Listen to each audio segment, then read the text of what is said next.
warahmatullahi wabarakatuh. Yeay. Thank you guys. Bentar. Kok kayaknya bajunya nggak pas ya?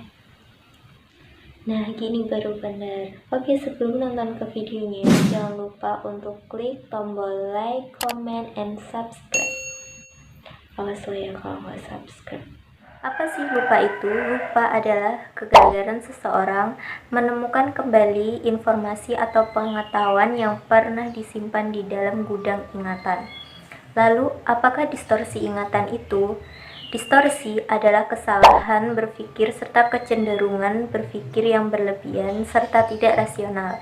Sedangkan ingatan atau memori adalah sebuah fungsi yang melibatkan otak dalam pengambilan informasi. Jadi, distorsi ingatan adalah pengurangan jumlah ingatan pada diri seseorang. Yang kedua yaitu teori-teori lupa. Ada 5 teori lupa. Yang pertama, decay teori atau yang biasa disebut dengan atropi.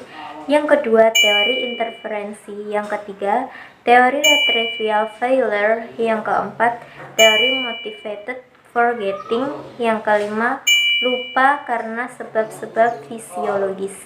Kita bahas yang pertama. Yang pertama yaitu decay teori atau biasa disebut dengan atropi. Teori ini beranggapan bahwa memori menjadi semakin asut atau menyusut dengan berjalannya waktu bila tidak pernah diulang kembali atau rehearsal. Hal ini yang memunculkan lupa karena informasi yang disimpan dalam memori akan meninggalkan jejak-jejak, dan bila dalam jangka waktu lama tidak diulang kembali atau tidak sering dilakukan berulang-ulang dalam alam kesadaran, maka akan rusak atau menghilang. Jadi decay teori ini menunjukkan bahwa seseorang akan lupa bila tidak sering mengulang kembali hal tersebut. Yang kedua yaitu teori interferensi. Teori ini menitik beratkan pada isi interval. Teori ini beranggapan bahwa informasi yang sudah disimpan dalam memori jangka panjang masih ada dalam gudang memori atau tidak mengalami kewasan atau penyusutan. Akan tetapi jejak-jejak ingatan saling bercampur aduk dan akan mengganggu satu sama lain. Yang ketiga, teori retrieval failure. Teori ini sebenarnya sepakat dengan teori interferensi, bahwa informasi yang sudah disimpan dalam memori jangka panjang selalu ada, tetapi kegagalan mengingat kembali lebih disebabkan tidak adanya petunjuk yang memadai. Yang keempat yaitu teori motivated forgetting. Teori ini beranggapan bahwa informasi yang telah disimpan di dalam otak itu masih ada, tetapi memori itu sulit untuk dilupakan dan mudah muncul dalam ingatan. Memori ini sering muncul dan susah untuk dilupakan. Jadi teori ini yang paling susah untuk melupakan hal-hal yang tidak menyenangkan. Yang kelima yaitu lupa karena sebab-sebab fisiologis. Jadi para peneliti itu sepakat bahwa setiap penyimpanan informasi akan disertai berbagai perubahan fisik di otak. Selanjutnya kita akan membahas tentang distorsi. Distorsi ada 2, distorsi internal dan distorsi eksternal. Kita bahas terlebih dahulu yang distorsi internal.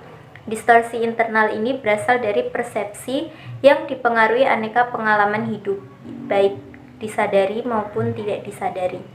Kalau distorsi eksternal itu lebih banyak disebabkan oleh informasi-informasi lain yang mungkin kurang tepat, tetapi sudah terlanjur mengisi jaringan-jaringan ingatan. Lanjut, kita akan membahas tentang apa itu hubungan lupa dan distorsi ingatan. Apa sih hubungan antara kedua tersebut? Antara lupa dan distorsi ingatan itu sebenarnya saling berhubungan. Keterkaitan antara keduanya dapat disimpulkan sebagai berikut. Kalau lupa itu merupakan kegagalan seseorang yang di dalam atau kayak susah untuk mengingat kembali informasi yang dibutuhkan. Kalau lupa itu merupakan kegagalan seseorang mengingat kembali apa yang ada di dalam gudang ingatan. Kalau distorsi ingatan itu merupakan istilah lain dari lupa, yaitu pengurangan jumlah. Jadi ini pengurangan, bukan kehilangan. Jadi bedanya distorsi dan lupa itu seperti itu. Jadi kayak dapat disimpulkan bahwa lupa dan distorsi ingatan adalah dua hal yang sama dan saling berkaitan. Lalu untuk penyebab terjadinya lupa, yaitu yang pertama, kita sering mengkonsumsi obat-obatan tertentu. Sebenarnya mengkonsumsi obat itu boleh, tapi jangan berlebihan. Yang kedua, terlalu banyak mengkonsumsi minuman alkohol juga tidak baik buat kesehatan juga loh guys.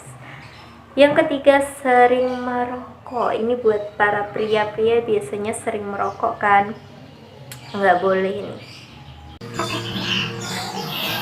Yang keempat, kurang tidur. Biasanya kayak orang yang suka begadang gitu, jangan dibiasain begadang juga karena nggak baik.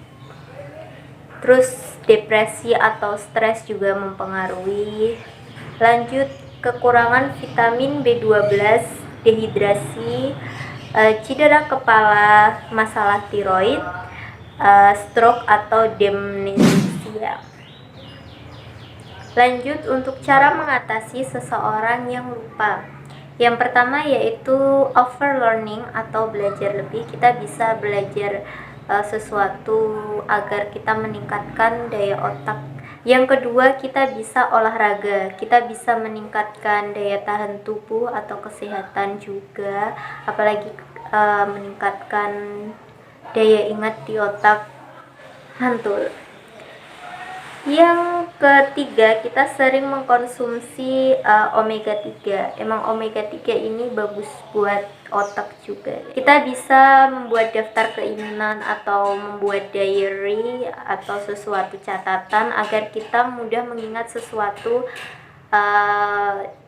dari apa yang kita tulis. Kayak makanya pelajaran itu perlu dengan adanya catatan, karena kalau kita nggak mencatat, pasti ya namanya juga manusia, pasti akan sering lupa. Makanya dibutuhkan buku catatan atau diary. Lanjut, yang terakhir yaitu sering membaca buku. Memang belajar itu menambahkan ilmu. Bye bye.